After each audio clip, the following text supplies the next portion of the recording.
नमस्कार, स्वागत है आप सभी का। मैं हूं आपके साथ हेमंत कुमार। आज का मुद्दा प्रचंड प्रहार, करप्शन पर वार। प्रधानमंत्री मोदी ने जयपुर ग्रामीण लोकसभा सीट के कोटपुतली में चुनावी रैली को संबोधित किया। इस रैली में उन्होंने सीधे कांग्रेस पार्टी पर निशाना साधा। प्रधानमंत्री मोदी ने कांग्रेस के कार्यकाल और बीजेपी के पिछले 10 सालों के कामों की तुलना करके राजस्थान के वोटरों से मिशन 25 और 400 के पार के लक्ष्य को पूरा करने का आह्वान किया। प्रधानमंत्री मोदी ने कांग्रेस और इंडिया गठबंधन को परिवारवाद और करप्शन के मुद्दे पर जमकर घेरा।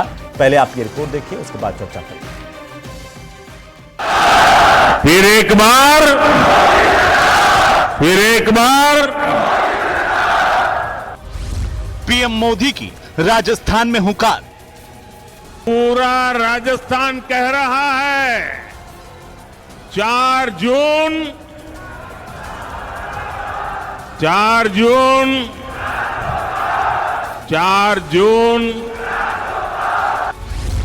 कांग्रेस पर वार, इंडिया गठबंधन पर चुन चुन कर किए प्रहार। कांग्रेस और उसका इंडी गठबंधन देश के लिए नहीं बल्कि अपने स्वार्थ के लिए चुनाव लड़ रहे हैं। बीजेपी का मतलब बताया विकास और समाधान। दाल बाटी चूरमा, वोटर मारा सुरमा। जीत का भरोसा, निर्णायक फैसलों का संकेत। कांग्रेस ने सभी आरोप किए खारिज।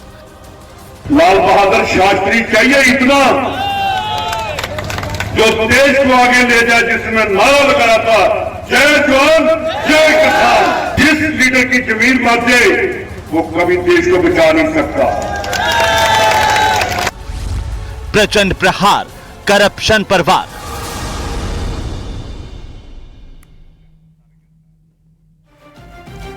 तो कोटपुतली से प्रधानमंत्री नरेंद्र मोदी ने विपक्ष को आड़े हाथों लिया। कांग्रेस पार्टी पर जमकर हमला बोला। संदेश क्या था और आखिरकार प्रधानमंत्री के जो आरोप हैं कांग्रेस पार्टी पर, उनको लेकर के भी चर्चा करेंगे। हमारे साथ प्रदेश का सबसे बड़ा पैनल जुड़ चुका है। सबसे पहले परिचय करवा दें, हमारे साथ विकास सोमानी, प्रवक्ता भारतीय जनता पार्टी के, स्वर्णिम चतुर्वेदी हैं, महासचिव हैं पीसीसी के कांग्रेस के, और साथ ही साथ आशुतोष रावत हैं वरिष्ठ पत्रकार के तौर पर। राजीव जैन हमारे साथ हैं राजनीतिक विश्लेषक के तौर पर। सभी का बहुत स्वागत है। और स्वागत राजीव जी, आपकी टिप्पणी के साथ। आज प्रधानमंत्री जिस अंदाज में हमला करते हुए दिखाई दिए, कभी शांत रह करके, कभी आक्रामक अंदाज में, अपने चिर परिचित अंदाज में, तो कभी गंभीरता के साथ, क्या मायने निकाले जाएं जयपुर ग्रामीण सीट से, कोटपुतली से प्रधानमंत्री के हमले और कांग्रेस की स्थिति? इस अंदाज में विरोधी दलों को घेरा। सबसे बड़ा तो उन्होंने भ्रष्टाचार का मुद्दा उठाया और भ्रष्टाचार के मुद्दे पे विरोधी दलों को कहीं ना कहीं पूरी तरीके से उनकी घेराबंदी की। इसके साथ ही जो भाजपा के कोर इशू है, राम मंदिर वाला, 370 वाला, इन मुद्दों को भी उन्होंने जोर शोर से उठाया। राम मंदिर के लिए तो कहा कि राम मंदिर बन गया, दिए जले, कहीं आग भी नहीं लगी। उनका अंदाज ये था कि जो विरोधी दल कहते थे कि राम मंदिर कभी बन ही नहीं सकता, इसी तरीके से कश्मीर की 370 धारा हटाने के मुद्दे पर उन्होंने घेरा विरोधी दलों को कि वो तो कहते थे कि 370 कभी हट ही नहीं सकती, देश में क्या बवाल हो जाएगा। तो प्रधानमंत्री ने उस अंदाज में कहा ये मोदी है, इसका नाम मोदी है, और ये 370 भी हटा दिया। तो इन मुद्दों को उठाने के पीछे कहीं ना कहीं जो प्रधानमंत्री का है, भाजपा का जो कोर वोटर है, जो भाजपा के कोर इशू रहे हैं, आज से नहीं 30 साल 50 साल पुराने जो कोर इशू रहे हैं, उन इशू का समाधान इस सरकार ने किया, मोदी सरकार ने किया। तो वो जो समर्थक वर्ग है भाजपा का, वो उससे खुश होता है। खासकर उन्होंने एक हिंदुत्ववादी राजनीति को भी कहीं ना कहीं एक धार दी प्रधानमंत्री ने इन मुद्दों को उठाते हुए। और विपक्षी दलों को जिस रूप में उन्होंने अपने 10 साल के शासन के हिसाब से घेरा भ्रष्टाचार के मुद्दे पे, अब ये विरोधी दलों की नाकामी भी मैं मानता हूं कि वो 10 साल के मोदी सरकार पर भ्रष्टाचार का कोई इस तरीके का बड़ा मुद्दा कहीं खड़ा नहीं कर पाए। एन चुनाव से पहले इलेक्टोरल बॉन्ड का जरूर कुछ इशू है, उसको भी विरोधी दल कहीं जनता के बीच उस पैमाने पे नहीं ले जा रहे जिससे उनको कोई सियासी लाभ हो। सियासी लाभ के नजरिए से प्रधानमंत्री ने जो आज जो शुरुआत की राजस्थान में चुनाव प्रचार की, निश्चित तौर पे कहा जा सकता है कि उनका आक्रामक रवैया था। उन्होंने आक्रामक तरीके से जो एक अपने कार्यकर्ताओं का एक मनोबल जो बढ़ा दिया कि 400 पार जाना इस बार, तो उससे कहीं ना कहीं विरोधी दल और खासकर कांग्रेस कहीं ना कहीं घिरी हुई नजर आ रही है। अब आने वाले समय में कांग्रेस के नेता इन सवालों का जवाब किस रूप में देते हैं और जनता को अपनी तरफ किस रूप में बिल्कुल आकर्षित जैन करते साहब, और हैं। अपने चिर परिचित अंदाज में वोटर्स के साथ भी कनेक्ट करते हुए प्रधानमंत्री नजर आए, दाल बाटी चूरमा वोटर मारा सूरमा कह करके। आशुतोष रावत साहब, क्या मायने हैं इसके सियासी तौर पर कि प्रधानमंत्री की कोटपुतली से सभा और वहां से जिस तरीके से उन्होंने विपक्ष पर हमला बोला?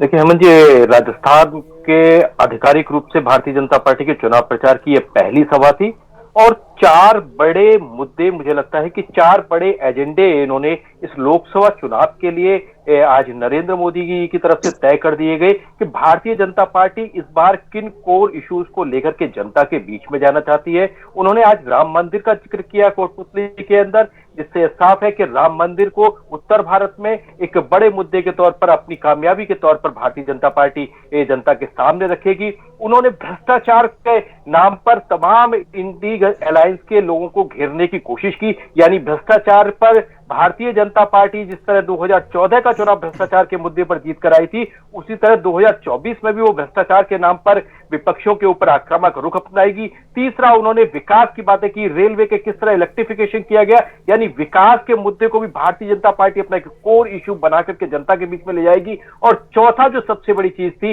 वो थी इंडी अलायंस के परिवारवाद को घेरने का, यानी भारतीय जनता पार्टी ये 4 प्रमुख एजेंडों पर इस जनता के बीच में जाने वाली है और तमाम इंडी अलायंस और उसके गठबंधनों को घेरने वाली है।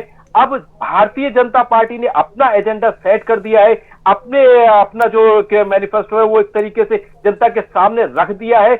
अब यह तय करना है इंडी अलायंस को या कांग्रेस को, क्योंकि राजस्थान में इंडी अलायंस का कोई बहुत ज्यादा वो नहीं है, तो अब यह कांग्रेस को तय करना है कि इन 4 बड़े इश्यूज का, इन 4 बड़े एजेंडे का वो किस तरीके से राजस्थान में जवाब देती है और जनता को किस तरह अपने पक्ष में करती है। ठीक है स्वर्णिम जी, प्रधानमंत्री नरेंद्र मोदी ने आज बड़ा हमला बोला कांग्रेस पार्टी पर, चाहे वो परिवारवाद को लेकर के उन्होंने बातें कही हो, भ्रष्टाचार को लेकर के कही हो, राम मंदिर पर भी कहा कि आप लोग ऐसा माहौल बनाते थे कि राम मंदिर नहीं बनेगा, बन जाएगा तो आग लग जाएगी। उन्होंने कहा कि ना आग लगी ना कुछ हुआ, दिए जले।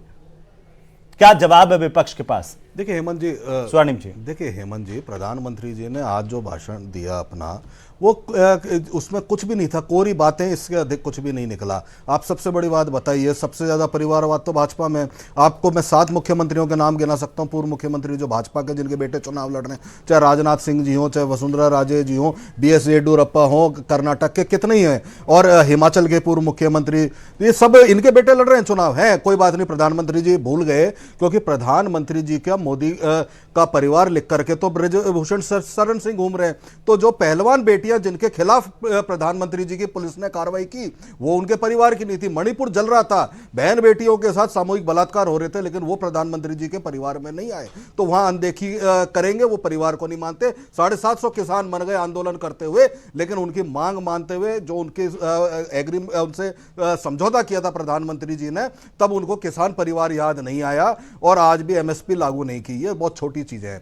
आज युवा जो है बेरोजगारी से त्रस्त है, आज जनता महंगाई से त्रस्त है, लेकिन देश उस तब परिवार आपको देश पर नहीं लगता जब आप इन मुद्दों पर जो है काम नहीं करते हैं। आपने विकास की बात कही, आज मैं सुन रहा था, अभी रेलवे की बात कर रहे थे कि उन्होंने कहा साहब 20,000 किलोमीटर का इलेक्ट्रिफिकेशन था, मैंने 40,000 का किया, लेकिन वो ये बताना भूल गए कि वो 40,000 किलोमीटर की रेलवे लाइन जो है वो कांग्रेस के शासन में बिछाई गई थी और उसको बिछाने के बाद ही मोदी जी के लिए संभव हुआ कि इलेक्ट्रिफिकेशन कर पाते। ऐसे बहुत सारी चीजें हैं, ये भी नहीं बता पाते कि क्यों आज जो है इलेक्ट्रल बॉन्ड की जब बात आती है, भ्रष्टाचार पे जब वो बात करते हैं तो क्यों जवाब नहीं देते। चंदा दो धंधा दो लो के प्रिंसिपल पर क्यों काम करती है उनकी सरकार, क्यों डरा धमका करके जिसके यहाँ ईडी की रेड होती है वही 3 दिन बाद बीजेपी को चंदा देती है। ये सब जवाब जनता मांग रही है, मत दो, लेकिन आपकी रैली है, आपका भाषण है। लेकिन स्वर्णिम जी, ये बात तो सही है कि आपके नेता, कांग्रेस पार्टी के नेता ये नारा तो लगाते थे कि मंदिर वहीं बनाएंगे, तारीख नहीं बताएंगे। इसको लेकर के भी प्रधानमंत्री ने कहा कि मंदिर भी बन गया। अरे साहब, हमने तो एक ही चीज कही थी और बार बार कही थी, और यही बात जो हमने कही वो फिर प्रधानमंत्री जी ने अपने कार्यकाल में प्रधानमंत्री रहते हुए कही कि सुप्रीम कोर्ट में जब फैसला होगा तब बनेगा। यही हमने कहा, तो यही हुआ। इसके अलावा कुछ हुआ तो बता दीजिए। क्या ठीक है संसद विकास में, सोमानी जी, कोई विकास निर्णय सोमानी जी, लेकर के आदेश कांग्रेस पारित कर रही है ये सिर्फ सबको पता चुनावी है। तौर पर जनता को भ्रमित करने के लिए आरोप हैं। सच्चाई तो यह है कि आपके पास ऐसी मशीन है, भ्रष्टाचार की बात तो करते हैं, लेकिन जो भ्रष्टाचारी आपकी पार्टी में शामिल हो जाए वो भ्रष्टाचारी नहीं रहता, उस पर आपकी निगाहें नहीं होती, ईडी का छापा पड़ता है, उससे बॉन्ड के नाम पर पैसा ले लेते हैं, उसके बाद कार्रवाई नहीं होती। हेमंत जी, ऐसा है, राजस्थान में जब गहलोत सरकार थी, जब क्या क्या कारनामे हुए और सबको पता है, और किस तरह से गिरफ्तारियां हो रही है, चाहे आरपीएससी का मामला हो, चाहे अधीनस्थ आयोग का मामला हो, कांग्रेस सरकार के जो घोटाले वो सामने आ रहे हैं, भ्रष्टाचार पे जीरो टॉलरेंस पे बात कर रहे हैं। और माननीय प्रधानमंत्री जी ने आज सभा में इस बात को कहा कि भाजपा वो पार्टी है जो देश को परिवार मानती है और कांग्रेस वो पार्टी है जो परिवार को देश से बड़ा मानती है। बहुत बड़ा फर्क है भारतीय जनता पार्टी और कांग्रेस में। कांग्रेस ने इतने सालों देश को लूटा है और आज भ्रष्टाचार पे जीरो टॉलरेंस करके आम जनता के सपना, किसानों के समृद्धि का संकल्प जो ले रखा है। और आप देखें कि किस तरह से ईआरसीपी की योजना हो, चाहे यमुना जल का मामला हो, ये किसानों को राहत देने के लिए तुरंत प्रभाव से निस्तारण किए गए। कांग्रेस सरकार ने किसी भी एजेंडे को, चाहे 370 का मामला ले लें, धारा 370 में जब जम्मू कश्मीर का था, ये हो जाएगा वो हो जाएगा, बहुत ही शांति तरीके से धारा 370 का कार्य किया गया, आपको पता है। और दूसरा यह है कि 370 के बाद 3 तलाक का मामला लें, मुस्लिम ख्वातीन बहनों को जो 3 तलाक से जो उनको एक कानून का न्याय मिला है, वो ये किसी भी बात के लिए कह नहीं सकते। कांग्रेस ने जो मामले वर्षों से लटका रखे थे, चाहे राम मंदिर के मामले में एक दृढ़ इच्छा शक्ति है उनका निर्माण करना राम मंदिर का, और राम मंदिर का जो है जिस तरह से भव्य आयोजन हुआ कि हिंदू और सनातन धर्म को जो अपनी आस्था का प्रतीक है वो राम मंदिर जाने के लिए मौका मिला। आज कांग्रेस कई बातों से कहना चाहती है, गठबंधन बना के जो ईडी गठबंधन जो बनाया है आज भ्रष्टाचार के पूरे आखंड में डूबा हुआ है। और निरंतर आप देख रहे हैं कि कई मंत्री, कई गठबंधन से तो लोग आपके यहाँ पर आ जाते हैं, वो भ्रष्टाचारी नहीं होते हैं, जो पहले बीजेपी के निशाने पर होते हैं, वो बीजेपी ज्वाइन कर ले तो फिर आपके निशाने पर नहीं होते हैं। महाराष्ट्र से लगाकर के पूरे देश भर में कई मैं एक बात कहना चाहूंगा आपको, एक विधि की विडंबना है कि जब माननीय प्रधानमंत्री जी के नेतृत्व में जो कार्य होते हैं उनको ये कहते हैं कि कोर्ट से हो रहे हैं, और जब किसी गिरफ्तारी होती है भ्रष्टाचार में, ईडी गिरफ्तार करती है, सीबीआई गिरफ्तार करती है, एसीडी जब या जो भी कार्य राजस्थान सरकार में भी माननीय मुख्यमंत्री भजनलाल शर्मा जी की मुख्यमंत्री का पदभार ग्रहण करने के बाद एसआईटी का गठन हो, एंटी गैंगस्टर टीम का गठन हो, तब जब गिरफ्तारियां होती है, तब ये गिरफ्तारी के लिए जब इनके कोई गठबंधन से जुड़े हुए नेता की गिरफ्तारी होती है, तब ये कहते हैं कि साहब मोदी जी गिरफ्तार करवा रहे हैं। तो आप एक स्टेट पे तो रहिए कि न्यायालय में जो प्रक्रिया चल रही है, जुडिशियल में जो कार्रवाई चल रही है, उसके अंतर्गत गिरफ्तारियां की जा रही है, चाहे वो ईडी की गिरफ्तारी हो, चाहे सीबीआई की हो, तो आप उस वक्त एक बात तो कहेंगे आप, अब देश का विकास की ओर अग्रसर हो रहा है और आम जनता कमल के फूल पर, मोदी जी के गारंटी पे जब मोहर लगाने के लिए तैयार है, तो कांग्रेस के पास बताने के लिए कुछ भी नहीं है। कांग्रेस के पास कोई एजेंडा नहीं है, कोई मिशन नहीं है, कोई इनका दृष्टिकोण नहीं है, और एक परिवारवाद की छवि को लेके ये निरंतर उसको लिए जा रहे हैं। मैं एक बात और कहना चाहूंगा हेमंत जी आपको कि 2014 का चुनाव हो, 2019 का चुनाव हो और ये 2024 का चुनाव आप देख रहे हैं, निरंतर राजस्थान की आम जनता, जो माननीय मोदी जी ने भी अपने मंच से इस भाषण में ये कहा है कि भारतीय जनता पार्टी को राजस्थान की जनता ने निरंतर रूप से 25 सीटें लोकसभा के चुनाव में दी है, तो आप ये माने कि आज भी ये पूरा विश्वास आम जनता का है कि मोदी की गारंटी है और जो कहते हैं जो करते हैं, और वही राजस्थान में मुख्यमंत्री भजनलाल शर्मा जी ने जो कहा वो किया है। और इसकी बानगी आप देख रहे हैं कि निरंतर किस तरह पेपर लीक घोटाले, अपराध पे अंकुश लगाने के लिए किस तरह से त्वरित रूप से कार्रवाई की गई। कांग्रेस के पास किसी बात का कोई जवाब नहीं है, और जो घोटालेबाज भ्रष्टाचार अगर आप सहयोग करेंगे तो गठबंधन इस बात का है कि आप उनका सहयोग कर रहे हैं। स्वर्णिम जी, क्या इस बात का डर है कांग्रेस पार्टी को कि इस बार भी हैट्रिक जो है राजस्थान में भी जो है वो भारतीय जनता पार्टी लगाने जा रही है और कांग्रेस के पास कोई जवाब नहीं है, कोई तोड़ नहीं है उस रुख को रोकने का? देखिए हेमंत जी, जिस दिन काउंटिंग होगी मैं आपको विश्वास दिलाता हूँ, मैं आपके चैनल पे जरूर बैठूंगा 11 बजे से या 12 बजे जैसा आप बुलाएंगे मैं जरूर बैठूंगा। उस वक्त हैट्रिक भी का सपना टूटता हुआ देखेंगे और जीतते हुए कांग्रेस को आपको हम दिखाएंगे यहाँ पे, क्योंकि मुझे पता है मैं कहाँ काम कर रहा हूँ इसलिए। और भारतीय जनता पार्टी, अच्छा, तो आपने आज तक नहीं बताया कि कांग्रेस की कितनी सीटें आएंगी? सुनिए, आप बताएंगे और मैं सुनूंगा, तब मैं बताऊंगा कि क्यों जीते। आपकी उम्मीदें तो होगी कि पार्टी कितनी सीटें जीतेंगी, भरोसा नहीं है क्या स्वर्णिम जी? देखिए, भारतीय जनता पार्टी से ज्यादा जीतेंगे, भारतीय जनता पार्टी से ज्यादा जीतेंगे। और कभी अभी तो ये ठीक है चुनाव प्रचार चल रहा है, क्या नाम लें, लेकिन एक चीज तय है कि भारतीय जनता पार्टी के तमाम नेताओं से, मोदी जी से तो पूछ नहीं सकता कोई, लेकिन जब प्रचार पर जाते हैं तो सब पूछते हैं कि भैया ये चंदा दे करके धंधा लेने वाला फॉर्मूला कहां से लाए, ये तो बता दो। इलेक्टोरल बोर्ड वो के पूछते माध्यम से हैं कांग्रेस ने भी कि चंदा लिया है। आपके राजस्थान में आप आज जी से बहन पूछिए, बेटियों को जिनके उनकी माध्यम जब से इज्जत पे कोई हाथ डालता है तो पुलिस के में जाकर के FIR दर्ज कराने के लिए पानी की टंकी पे क्यों चढ़ना पड़ता है। देखिए मैं बीच में नहीं बोला विकास जी, अरे मैं बीच में नहीं बोला, गुलाम नबी आजाद की स्टेटमेंट, मैंने तो आपका भाषण सुना साहब की स्टेटमेंट देख लें और आप सुनिए। अरे आप सुनो, जवाब आप दो, जवाब दो जो मैं पूछूं उसका जवाब दो। हो चुका है, आप कांग्रेस की बात कीजिए, कांग्रेस का एजेंडा मिशन बताइए आप। अरे एजेंडा है, यही कांग्रेस है जहां पे, यही राजस्थान है जहां मोदी जी चीख चीख के कहते थे हरियाणा से सस्ता पेट्रोल डीजल होगा, नहीं हुआ। यही कहते थे किसानों की जो जमीन कुर्की हो गई उनके जमीन का मुआवजा मिलेगा, वो नहीं मिला, कहां हुआ।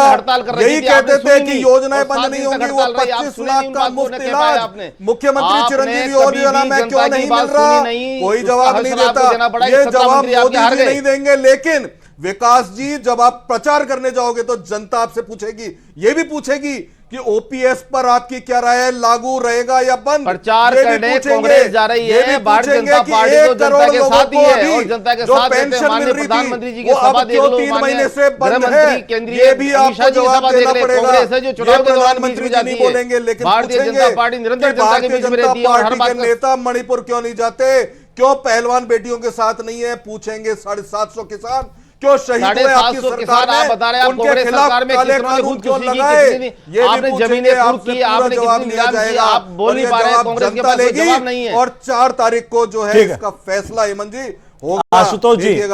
आशुतोष जी, प्रधानमंत्री नरेंद्र मोदी ने आज जिस तरीके से हमला बोला, क्या बीजेपी को हैट्रिक का भरोसा है राजस्थान में, और उन्होंने ये संकेत दे दिया कि इसके साथ साथ निर्णायक फैसलों का भी वक्त है, जब बीजेपी वापिस से सत्ता में आएगी तो कई महत्वपूर्ण फैसले करेगी।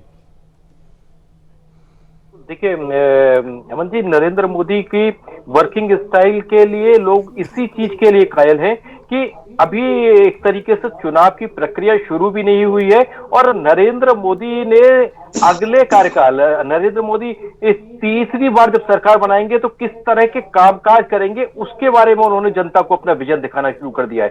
कल उन्होंने बैंक के अधिकारियों के साथ मीटिंग की थी और उसमें देश भर में अगले 5 साल में बैंकिंग सेक्टर में क्या करना है, उन्होंने उस विजन के बारे में बैंकिंग अधिकारियों के साथ बात की थी। आज की पब्लिक मीटिंग में भी आपने देखा होगा कि नरेंद्र मोदी ने अगले 5 साल के अंदर किस तरह के परिवर्तन देश में आएंगे, हालांकि उसका ब्लूप्रिंट जनता के सामने नहीं रखा, लेकिन उन्होंने वोट मांगे कि अगले 5 साल में एक बहुत बड़े परिवर्तन अगर आपको देश भर के अंदर चाहिए तो भारतीय जनता पार्टी को वोट दीजिए। तो कम से कम प्रचार तंत्र पर नरेंद्र मोदी का एक अच्छा होल्ड है, कम्युनिकेशन में उनकी स्किल का कोई तोड़ अभी दूसरे विपक्षी पार्टियों के पास नहीं है। वो जनता को यह समझाने में कामयाब रहते हैं कि वो जो कह रहे हैं वो सच है, जो वो कर रहे हैं वो अच्छा है, और इसीलिए लगातार भारतीय जनता पार्टी को नरेंद्र मोदी के नाम पर वोट मिल रहा है और इसीलिए वो कॉन्फिडेंट है कि राजस्थान में हैट्रिक लगाएगी,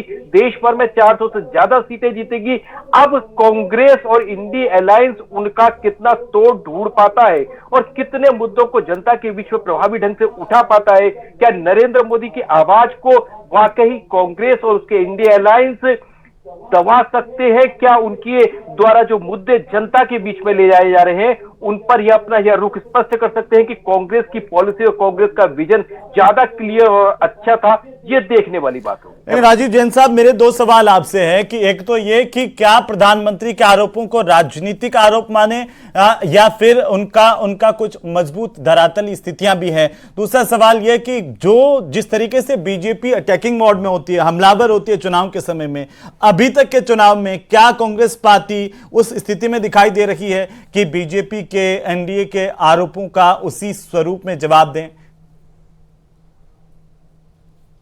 चुनावी माहौल है, पूरा चुनावी गतिविधियां ही है, चुनावी भाषण है, लेकिन जिस तरीके से भाजपा एक आक्रामक रूप से और खासकर प्रधानमंत्री और गृह मंत्री जिस आक्रामक तरीके से कांग्रेस के प्रति या विरोधी दलों के प्रति हमलावर हुए हैं, तो विरोधी दल कहीं ना कहीं उसका जवाब देने में अभी सक्षम नहीं हो पा रहे।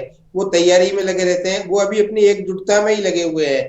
प्रधानमंत्री ने जिस तरीके से आज भी कहा भ्रष्टाचारियों को लेके कि मैं, मतलब उनका सीधा इशारा ये था कि मैं इनको छोड़ूंगा नहीं और आने वाले समय में फिर ये होगा। तो अब जो विरोधी दलों ने जो भी कल परसों जो दिल्ली में रैली की थी अरविंद केजरीवाल के संदर्भ में, तो उसको लेके कहीं अटैकिंग मूड में है। तो विरोधी दल अपना एक जो जवाब देने की स्थिति में आ नहीं पा रहे हैं। और जहां दूसरी तरफ भाजपा ने अपना एक टारगेट तय कर लिया, अब जनता के मन में अब चुनावी और सियासी भाषणों के जरिए ये बैठा दिया है पिछले 2-3 महीने से कि अगली सरकार तो उनकी बनने वाली है। अब कांग्रेस, अब राजस्थान के संदर्भ में ही हम बात कर लें, भाजपा ने पूरे टारगेट जो रखा है 25 सीटों का रखा है। अब दूसरी तरफ विरोधी दल यहाँ कांग्रेस ही है, हालांकि उसने 2 सीटों पर गठबंधन किया है, तो एनडीए गठबंधन राजस्थान में एक तरह से चुनाव लड़ रहा है। लेकिन स्वर्णिम जी कह रहे हैं कि अभी जिस दिन काउंटिंग होगी उस दिन पता चलेगा कि कांग्रेस पार्टी का प्रदर्शन कैसा होता है। लेकिन मैं एक चीज और कहना चाहता हूँ, जैसे स्वर्णिम अभी कह रहे थे, स्वर्णिम हमारे बहुत अच्छे पुराने मित्र, पारिवारिक मित्र भी है, वो दावा भी कर रहे थे कि वो 10-12 सीटें जीतेंगे, लेकिन अभी लगता नहीं। 10-12 सीटों पे वो मुकाबला जरूर कर रहे हैं। अब उनमें से कितनी जीत पाते हैं या भाजपा का जो टारगेट है उसको कितना पंचर कर पाते हैं, ये तो 4 जून को ही पता पड़ेगा। हेमंत, लेकिन स्वर्णिम जी, मैं फिर से आपसे एक सवाल करना चाहता हूं, क्योंकि अभी राजीव जैन साहब ने कहा कि विपक्ष उस तरीके से अभी मजबूत दिखाई नहीं देता, इसके पीछे की वजह क्या है? क्या आपके नेता आपस में ही एक दूसरे पर वार करने में इतने बिजी होते हैं कि बीजेपी को जवाब नहीं दे पाते, या फिर धरातल पर कहीं ना कहीं आप अपने आप को कमजोर पाते हैं? क्योंकि जब भी बीजेपी परिवारवाद की बात करती है आप उस पर गिर जाते हैं, जब भ्रष्टाचार की बात होती है आप उस पर गिर जाते हैं, या आप जब ये कहते हैं कि देश में लोकतंत्र खतरे में, तब वो आपको पलट करके पूछ लेते हैं कि आप इमरजेंसी को याद कीजिए, उस वक्त क्या हुआ था, तो आप जवाब नहीं दे पाते, या फिर इसकी वजह यह है या कुछ और है? देखिए हेमंत जी, हमारे सारे नेता एकजुट होकर के काम कर रहे हैं। अगर मैं आपको याद दिलाऊं तो ये पिछले 2 वर्ष आप देखिए, एक उससे पहले हमने निकाली थी भारत जोड़ो यात्रा, कन्याकुमारी से कश्मीर तक हजारों लाखों लोगों के साथ हम जनता को न्याय दिलाने के लिए सड़कों पर चले थे। और अभी भी आपने देखा होगा कि अभी भारत जोड़ो न्याय यात्रा निकली।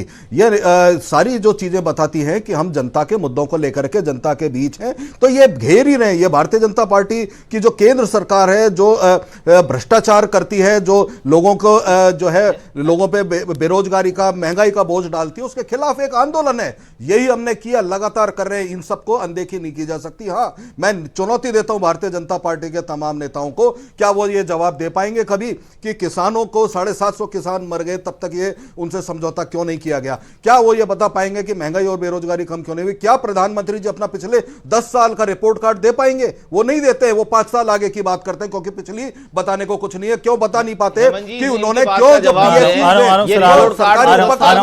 क्यों निजीकरण उनका करके जनता का, जो जनता की संपत्ति है वो निजी हाथों में क्यों सौंपी गई, नहीं बता पाते। ये भ्रष्टाचार की वानगी है, जहां से बॉन्ड लेते हैं और वो लोग जब एयरपोर्ट बनाते हैं, तो हमने देखा था अभी एक एयरपोर्ट, गुवाहाटी का एयरपोर्ट था, वहां पे छत गिर गई, पानी गिर रहा था। ऐसे सैकड़ों पुल हिंदुस्तान भर में गिरे, भारतीय जनता पार्टी के शासन में बने हुए।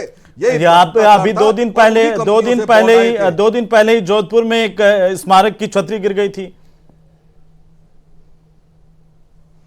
स्मारक की छतरी को अगर आप सैकड़ों पुल, जहां पे तो पुल कांग्रेस के राज में बने हुए स्वर्णिम जी कभी नहीं गिरे। तो मेरा सवाल यही तो था कि आप इस पर कमजोर क्यों नजर आते हैं? क्या आपके भीतर खुद पर भ्रष्टाचार को लेकर के इतने सारे आरोप लग चुके हैं, इतने सारे सवाल खड़े हो चुके हैं कि आपको लगता ही नहीं कि हम भ्रष्टाचार पर जवाब दे पाए? एक और मैं ये कह रहा हूं कि जो आक्रामकता की बात जिस तरीके से कर रहे थे, आज अभी बयान आया शिक्षा मंत्री का, मदन दिलावर का बयान आया भ्रष्टाचार पर ही, कहा कि डोटासरा और अशोक गहलोत भी जेल जाएंगे। देखिए, मदन दिलावर जी के बयानों को तो राजस्थान में, उनके क्षेत्र में पता नहीं कोई सीरियसली बीजेपी वाला भी नहीं लेता। लेकिन एक चीज मैं आपको बता देता हूं कि अगर जिस दिन सरकार बदलेगी केंद्र में, उस दिन भ्रष्टाचार की एक एक परत खुलेगी, यह तय है। और जितने बॉन्ड के माध्यम से चंदा लिया धंधा दे करके, वो तो अभी सुप्रीम कोर्ट ने भी मोहर लगा करके उसको अनकॉन्स्टिट्यूशनल घोषित कर दिया। हमने पहले कहा था कि यह भ्रष्टाचार की स्कीम है और सुप्रीम कोर्ट ने माना। हमारे खिलाफ एक आरोप 10 साल में भाजपा साबित नहीं कर पाई। और जहां तक परिवारवाद की बात करते हैं, तो मैंने आपको गिनाए कि कौन कौन मुख्यमंत्री, हिमाचल के मुख्यमंत्री, आप पहले चंदा नहीं लेते थे। इलेक्टोरल बॉन्ड से पहले देश में चंदा नहीं होता था, पॉलिटिकल पार्टीज को चंदा नहीं जाता था।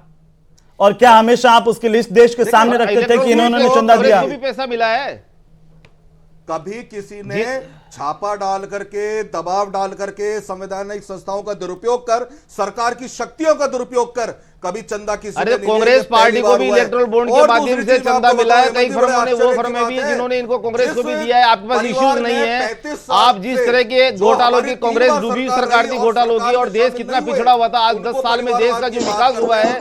सोमानी जी जो सवाल उन्होंने उठाए संक्षेप में बिल्कुल संक्षेप में सोमानी जी जवाब दे दीजिए, उसके बाद उस खत्म करेंगे। जी विकास जी। हेमंत जी, इनकी बात तो कहना चाहें, इनके खुद के नेता क्या बोल रहे हैं आप देखिए। इनके लोकसभा प्रत्याशी बना देते हैं वो। अरे आप सुनिए पूरी बात, आप टिकट आने की बात कर रहे हैं। आपके नेता खुद इस बात पे सरेंडर हो रहे हैं कि जिनको आप टिकट दे दिया वो टिकट मना कर रहे हैं। आपकी स्क्रीनिंग कमेटी में टिकट मना कर रहे हैं। आपके नेताओं के स्टेटमेंट क्या आ रहे हैं? आप आंतरिक बातें नहीं करेंगे, आप कांग्रेस की बात नहीं करेंगे, कांग्रेस पार्टी की बात नहीं करेंगे, देश की विकास की बात करेंगे, माननीय प्रधानमंत्री जी की बात करेंगे। यही मोदी जी की गारंटी है, क्योंकि आपके पास बोलने के लिए कुछ भी नहीं है। कांग्रेस पार्टी में कुछ नहीं बचा है कि क्या बोलेंगे। इनके नेताओं के पास एजेंडा मिशन कुछ भी नहीं है। उनको टिकट जबरदस्ती पकड़ाए जा रहे हैं, पकड़ पकड़ के टिकट लिए जा रहे हैं। क्या बोलेंगे? ये लोकसभा में टिकट दे देते हैं, वो मना कर देते हैं, मैं चुनाव नहीं लड़ूंगा। कई प्रत्याशियों के बयान सामने आए हैं कि कैसी स्थिति में कोई चुनाव लड़ने को तैयार नहीं है। सचिन पायलट साहब को बड़ा नेता बताते हैं, 10 साल केंद्रीय मंत्री रहे वो। अरे भाई, वो आपके कोई चुनाव नहीं लड़ना चाहता। आपके कोई लोकसभा प्रत्याशी चुनाव आपके चलिए ठीक है। आप सभी का बहुत शुक्रिया इस चर्चा में शामिल होने के लिए, क्योंकि अब चुनावी घमासान धीरे धीरे परवान चढ़ रहा है, तो ऐसे में आरोप प्रत्यारोपों का सिलसिला लगातार देखने को मिलेगा। लेकिन प्रधानमंत्री ने कई महत्वपूर्ण बातें कही, विपक्ष पर निशाना साधा। अब इंतजार इस बात का कि विपक्ष इन आरोपों का जवाब कैसे देता है और वोटर्स इन्हें कैसे लेते हैं।